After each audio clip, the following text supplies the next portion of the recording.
And the Constitution is law rather than of men. No, it's us. We're the people. We own this government. Amen? Now, we the people are parents. We the people have found that the government, our children, are running amok. We have to change that. That has happened as a result of lax or poor parenting. Would you agree? Yes. We have to take that back. We have to become parents again of those folks in Washington, the judiciary, the legislature, and the Supreme Court. I had to make some notes here real quick, but I need to tell you, on your table, you have a little brochure. On that brochure is the most important website you will ever see. Conventionofstates.com. Folks, please go to every tab on that website. Every single one and the sub-tabs. And you will read about what has been going on in front of you for 3 years. And I've been involved for 2 years and 11 months with this project. And to give you a quick report, we have 8 states that have voted in favor of having a convention. We have 18 states this year where the House in one of the states, one of the 18 states, voted in favor of having a constitution. We have 11 Senate states that have voted in favor, and unfortunately, those 29 states are on our tab to go after them to restart those resolutions starting January 2017. Now, what I need are patriots, like the 56 who are around to sign the Declaration of Independence. What we need is for you to start a second American Revolution. We need you to bear your arms, not the ones that shoot. These arms that hold these hands, that use these fingers to make phone calls, to write letters, to send emails and faxes to your state legislatures, because Article 5 empowers them through you to propose amendments to the Constitution to rail in the abuse and overreach of the federal government. I've got Doug on my tail here. Thank you very much. Go to the Convention of States. Thanks, Lou. While we get ready for the next speaker, there's a few other people that I didn't recognize earlier, only because I was bamboozled with what all of my things I had going on. Other members of the board that I did not recognize earlier was Rick and Lynn Crippen in the back, so if you guys could please stand. And Rick's been doing a lot of photography and helping out with ideas. And then there's another group I wanted to recognize, and they're probably going to die of bashfulness from it, but the Lake Elsinore class is hosted by a couple. It has a place called Christ's House of Bread. So Glenn and Kimberly, please stand up. They host our Constitution class in Lake Elsinore Monday nights. Sean is the executive. All right, now, before the next speaker, something that's real important. I want to bring this up. Lou said something that G.R. Mobley, one of our other speakers, says something I said. Use the word parents. The states are the parents over the federal government. The states are the contract makers. The states are the ones that hold all of the authorities regarding internal issues. The states are the ones who let the federal government even exist. And yet they encroach on local state issues constantly, the federal government. And it's none of their authority, it's none of their business. One of those things that they encroach upon is the abortion issue. It's none of the federal government's business. So real quick, we're going to play a quick video I made for Jeanette Shun. Jeanette Shun is the Executive Director of Birth Choice Temecula. So hit it, Daniel. Chun is the executive director of Birth Choice Temecula. She's been married for 22 years and is a proud mother of 3 adult children. Her own experiences as a teen mother of a special needs child fuels her compassion and love for those going through crisis pregnancies. As a trained LA counselor, Jeanette is able to share her message. What may have seemed hopeless or broken beyond repair is salvageable and can be redeemed. Her passion of providing hope and a voice of love to those in need stems from her drive to give a voice to those who have no voice. For Birth Choice Temecula, the future holds incredible opportunities, including expanding the services offered at Birth Choice, as well as serving the community's needs. Ladies and gentlemen, Jeanette Chun.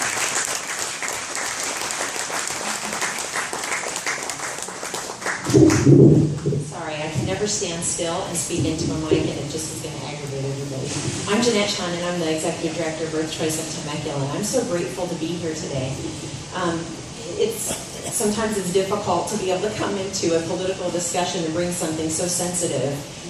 This is a very charged issue in our country, and it's one that is very difficult to discuss sometimes. But I want to be able to bring a few other things today. We're all very familiar with pro-choice, pro-life. Those are tag words that we are expected to fall into one camp or the other.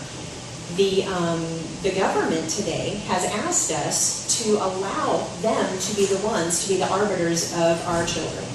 That we can have them make laws and give us rights to be able to deny life to a child that's within a mother's womb. This is none of the business of our government whatsoever, nor should they have any jurisdiction in this matter. The hard part about it is, once we start giving all of these rights over to our governments, we start denying the rights that God gave us as human beings. I love the very beginning of the preamble, we the people.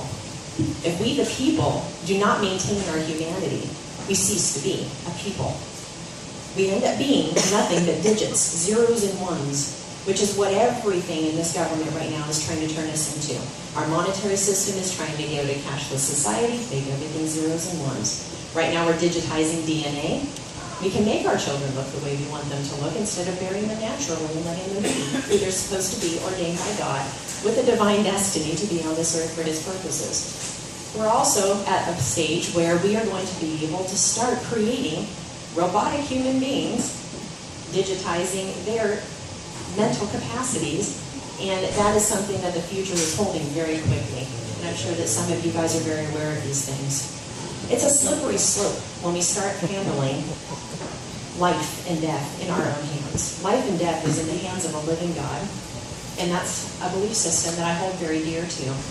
When women come into our center and we start discussing with them, most of them have absolutely no idea that life actually begins at a moment of conception. They're taught many different lies, and Planned Parenthood, unfortunately, is one of the largest supporters of those lies, although they're not the only one, but they're the one that gets to be most seen inside of our government. And right now they're cashing in on their ability to be so large and making our human beings and the little children that are boarded on a daily basis as a cash cow for them. And it's very difficult for us because we feel like sometimes we have to just be quiet about it because it's such a sensitive issue and we don't want to hurt anybody's feelings. The hard part about not wanting to hurt feelings is every single day those babies are getting harmed. And our society is being harmed because it's being degraded. The degradation of our minds and our abilities to be able to see the most innocent of human life as valuable is going to destroy our society from the inside out. And it has destroyed every society since the beginning of time. Back in the Babylonian times, this was a very prevalent practice, and it was always in worship to a god, and it destroyed their society. This is something that we cannot continue to let happen. The other thing that we can't continue to let happen is for the government to put us into one camp or another. There's something I have learned about recently, and it's a term called Hegelian dialectic, and it was a very interesting term to me when I first heard it. And what they do is we are proposed with a problem, and it's a problem that they have created for us. And they only have two possible outcomes to the problem, that they want to put us in one camp or the other, like the left or the right that somebody else was talking about previously. And so they give us the ability to choose between two options, and both options probably are not going to be the option that's going to solve a problem, but it makes us feel very vitriolic about what we're doing. So we get to choose either pro-life or pro-choice. And those are the choices that they have given us. I don't think that those are viable options either way, because the pro-choice camp wants to fight for their rights to have autonomy over their own bodies. It is their right to do with their bodies what they want to do. The consequences, however, are going to be damaging to our society. They have to face God for their decisions, and I pray very much that they end up finding a way to be able to come to Him before they see Him face to face. The other one is pro-life, and we all think pro-life is a very wonderful, applaudable cause, which it is. However, we end up fighting against pro-choice, not for life. The end of the result of pro-life movement ends up being where constantly we're defending our right to think a child is worth value. And I think that these two options have pinned us into a corner that we ought not be in. I think what we need to do is be pro-humanity. We need to be pro-people. We need to go back to the idea that the government has no right or ability to be able to legislate our children, legislate what we put in their bodies. All of this starts from the very base concept that people have humanity and that they're valuable to our society. If we decide to stop thinking that that's the truth, anything that comes in the future from this point on, even turning people into robots in the future, which is something that's very prevalent that they're trying to do right now, none of it will be an issue. Because the intrinsic value of a human being does not matter any longer. We're just used for a purpose, and we're used for financial gain. And we're ones and zeros on an audit chart. So one thing that I am very excited about with Doug doing this Constitution Association is he wrote a book on abortion, Abortion in a Virtuous Society. And one thing we need to be able to do is walk away as a virtuous society. And we, the people, have got to stand up for the rights that we have, or we're not going to be able to have any more rights. The longer that we say, we are going to be able to stand up for this right and that one, but this one's a little too scary and it's a little too frightening and it might cost me a little too much. We've lost that right the moment we decided that. Our rights were ordained to us and given to us by our Creator. They were endowed to us by our Creator, not our government. It is not our government that gives us the right to be human beings. It is not our government that gives us the right to tell the school districts that they can't put poison into our children sometimes. It is not the right of the school districts to tell us that our children have to take medications to keep them more pliable in school so that it's an easier time for them. Or our children can't go to school. Or even if we want to homeschool our children instead of putting them in a public school system that we disagree with. The moment we decide that our human values and our human rights are no longer our responsibility because it's too frightening of a situation to be able to enter into and it might cost us too much, we are going to lose every other right that we have because our humanity is the only thing that we have before God that He ordained and that He is going to help us protect. I want to thank you so much for your time today.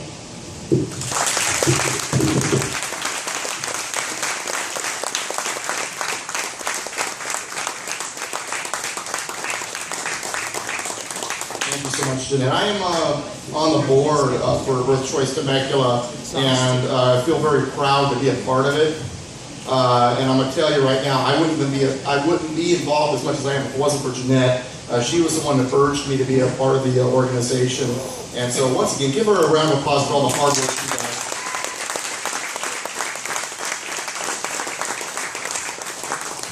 I got no video for the next gentleman because I thought we might play a few of his own. We'll see what happens. But the next gentleman, no, you're okay, Daniel. You're okay. I was like, Daniel, help me out here. I'm trying to do videos and talk at the same time. I'm going to read what we have in our program here for Trevor Loudon. But before I start reading, let me tell you, this man is absolutely incredible. He said to me, I asked him about coming here to the United States. He says, well, if America falls, the world falls. What a profound statement. What a profound statement. All right, Trevor Loudon, author of The Enemies Within, speaker, activist. Have a film coming up soon based on that book. Originally from Christchurch, New Zealand, Trevor Loudon has been researching the radical left for more than 30 years. Wow. His research includes Communist Party member Frank Marshall Davis and Barack Obama, which I think they might be related. That's just me. And Obama's ties to the New York and Chicago Marxist movements. Loudon's work caught the eye of such prominent voices as Accuracy in Media and syndicated radio host Glenn Beck. In 2009, Loudon exposed the communist roots of Obama's Green Jobs czar, Van Jones. And since 2011, Loudon has toured the U.S. promoting his books. His research shows this is not just a historical problem, but is a very grave and looming threat which will not only impact America's national security, but indeed her very survival.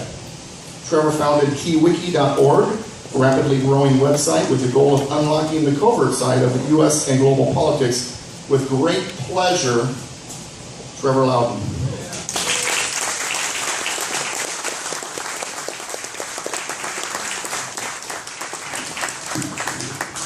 Thank you very much, Doug, and thanks for having me here.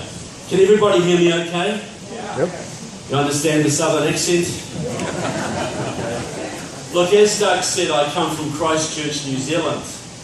And you may have heard of a man called Russell Crowe, who also comes from Christchurch, New Zealand. And every time he phones me up, he says, "This is driving me crazy. I get asked for autographs all the time. I pull out my pen, I write it down, and I say, that's not how you spell Doug Gibbs."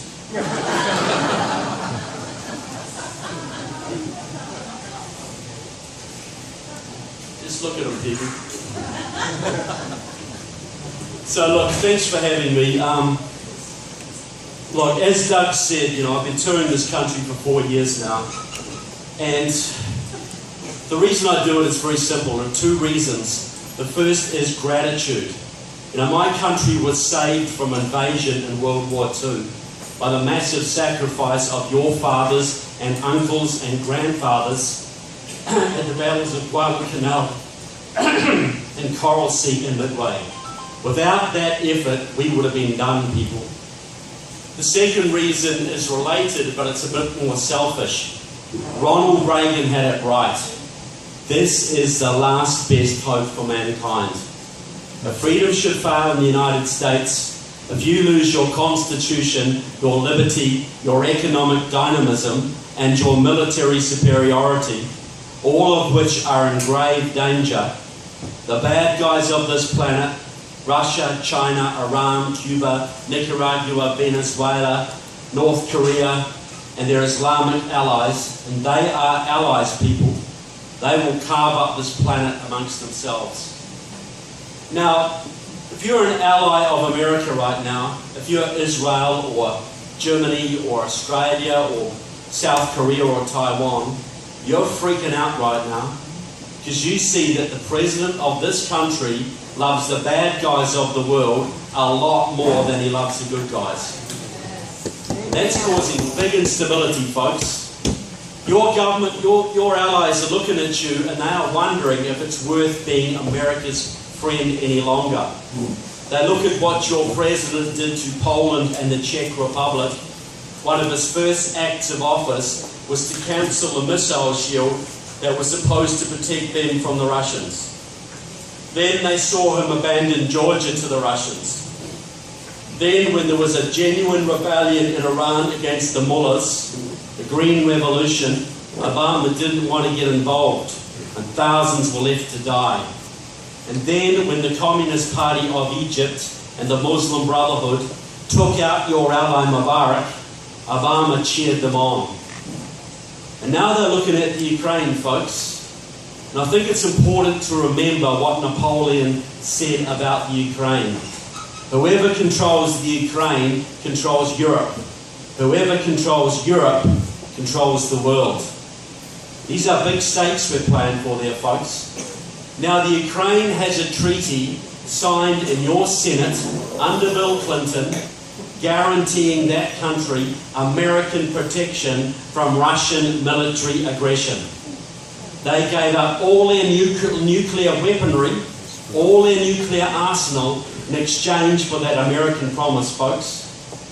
Now that they need it, where is it? So far, Obama has sent them a few $100 million of non-lethal aid and John Kerry. Think about it, folks. Who is John Kerry? He's basically Jane Fonda with less testosterone.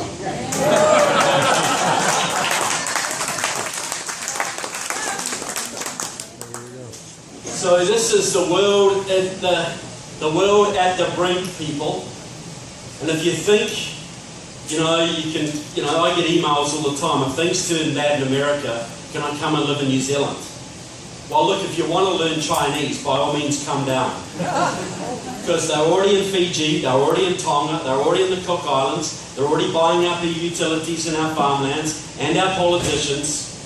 If this continues, people, if you continue to cut back your military, it's only a matter of time before we are part of the Chinese Empire, before Europe is part of the Russian Empire, where most of the Middle East is dominated by Iran.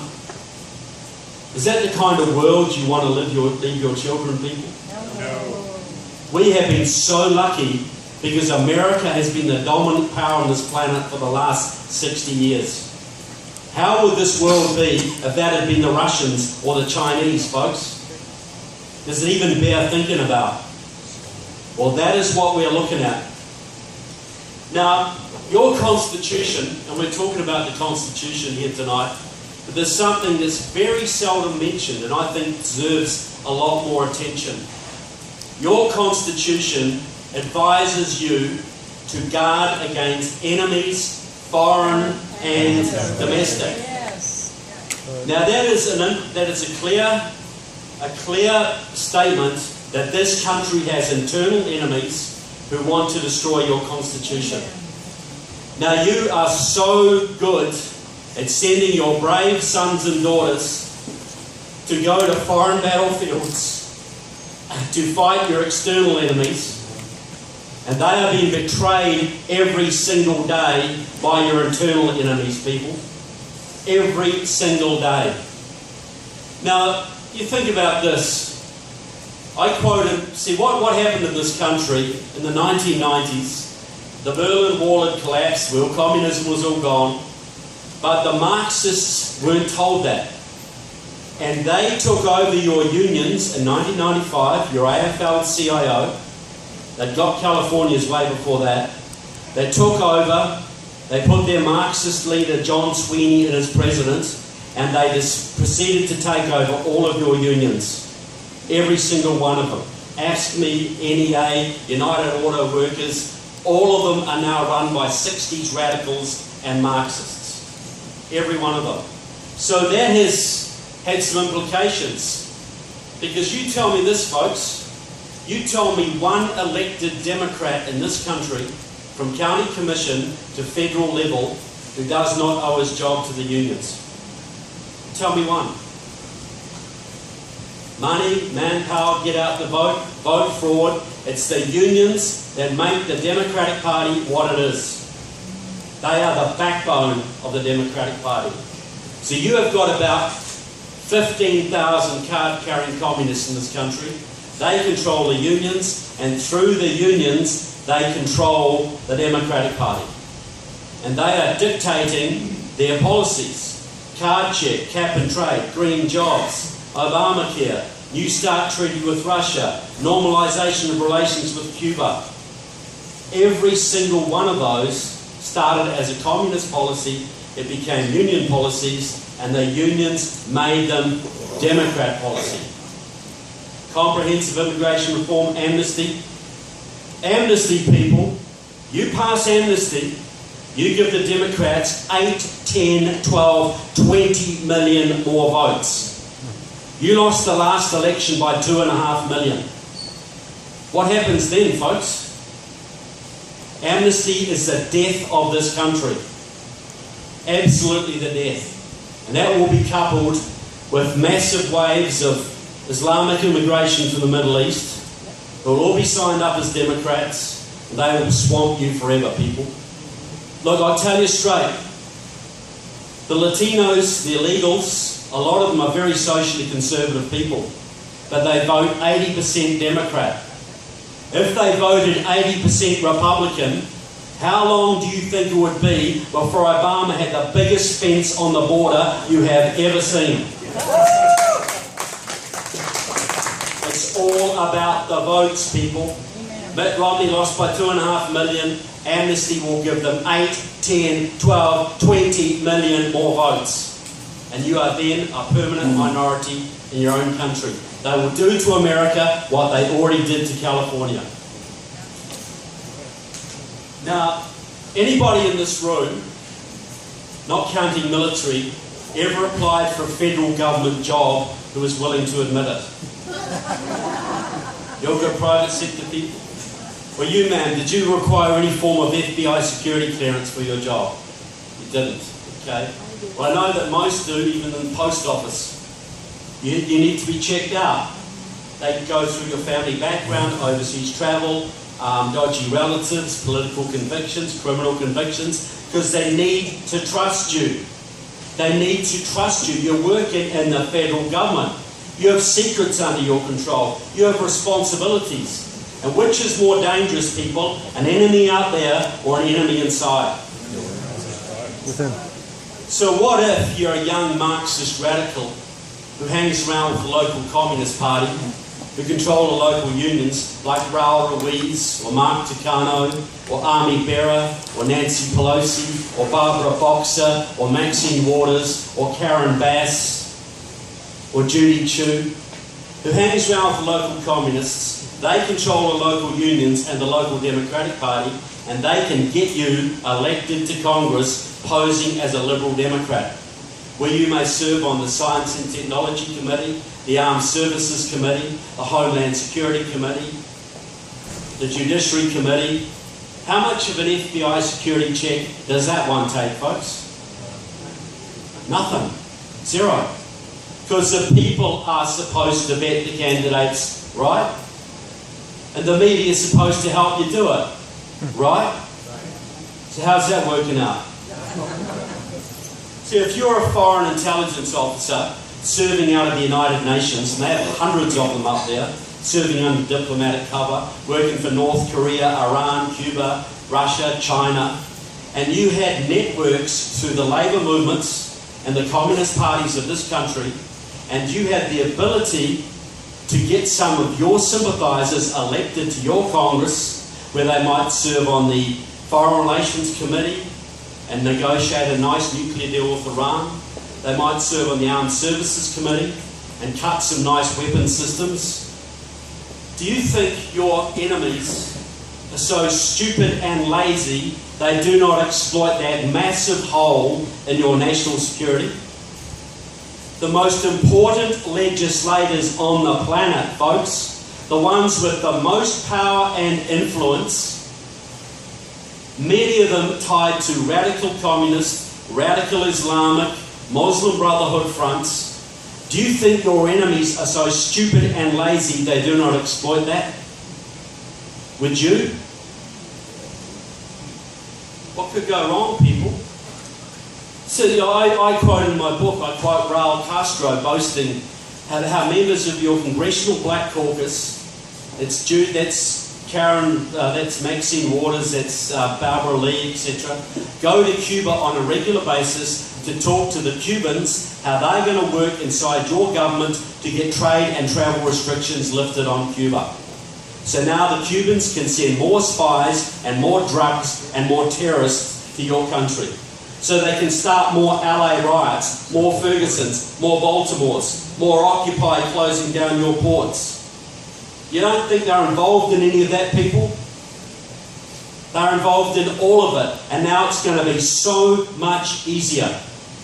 What do you call people who go from your country to an enemy foreign country to help them against you? Democrat. And what's the penalty for that one, folks? So why is it happening every day and nobody does a darn thing about it, folks? It's been going on for a while too. I know there's veterans in the room. Any Vietnam veterans here tonight? Quite a few. First thing, gentlemen, I say is thank you.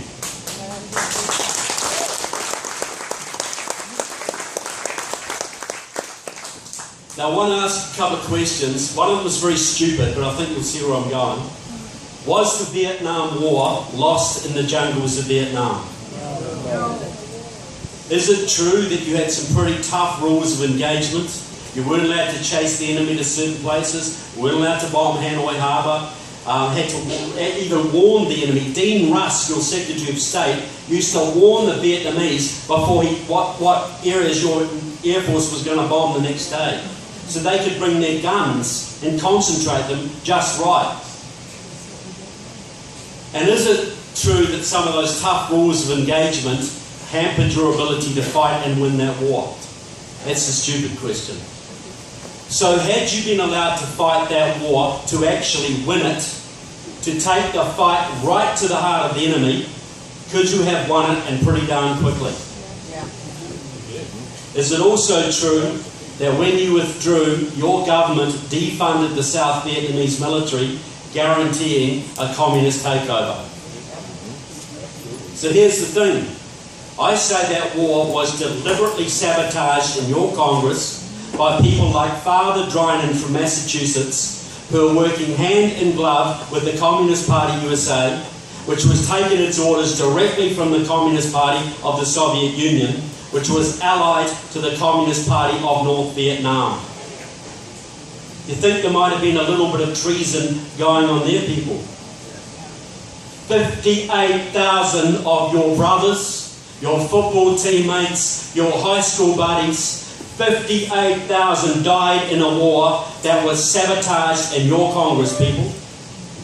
And how many of those traitors who sold your troops right down the river, how many of them paid a single penalty for what they did, folks?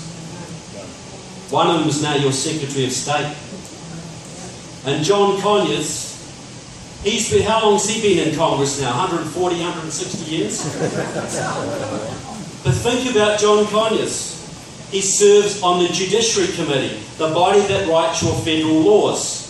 He's the ranking member. He has headed it for years. It is also the body that oversees the Federal Bureau of Investigation and sets its budget. John Conyers has got a 50-year history with the Communist Party USA, 40 years with Democratic Socialists of America, 30 years with the Workers' World Party, which supports North Korea and Iran, and is heavily tied to the Muslim Brotherhood. John Conyers is a hardcore anti-American Marxist-Leninist traitor. As hardcore as you can get, folks, yet he oversees the budget of the FBI. What do you think is going to happen to the FBI's budget if they ever come after John Conyers or the other 80 to 90 security risks in your house, folks?